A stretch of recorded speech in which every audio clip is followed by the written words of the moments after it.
Never forgot him for a minute. We owed him big time.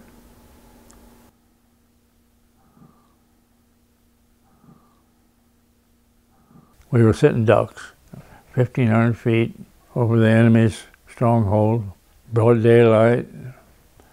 They got a little aircraft fire going before we got out of there, but I don't know whether I don't think we got hit. They weren't all that close.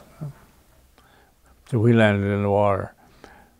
When you crawl out on the shore of that island, you're glad to be back on land, and then the thought hits you where you're at and what you got to do. Here we are on this island way across the Pacific with nothing to do with, don't speak the language. What do we do now? That was what was going through our head. So we started walking, and we met a Chinese teenager out on the road when we were walking, and stopped. Turned out to be, he was about 14, I guess, 13 or 14. And he spoke a little English, and his family had all been killed in the bombing of Shanghai, and he was wandering the countryside, didn't know home, no nothing. And he spoke a few words of English. He became our navigator and food scrounger for the rest of our trip. He went with us, and Yafu An was his name. He understood what we were trying to do, and he grounds a bowl of rice now and then for us. And we had something to eat every day. It wasn't, much food, but it was enough.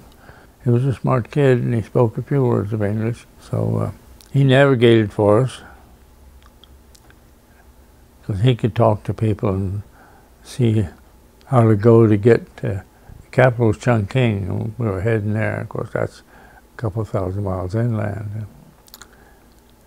That's where we were headed. So we spent about 3 weeks dodging the Japanese army out there along the coast and in those islands, and finally got far enough into China where they could get an airplane in to pick us up. I was just going to take him on the airplane. I didn't ask, but the crew said no civilians, can't do it. We wanted to take care of him, take him someplace where he could have a life or whatever. But we left him standing on the runway, and I couldn't. After the war, I just couldn't find him. I never forgot him. Never forgot him for a minute. We owed him big time.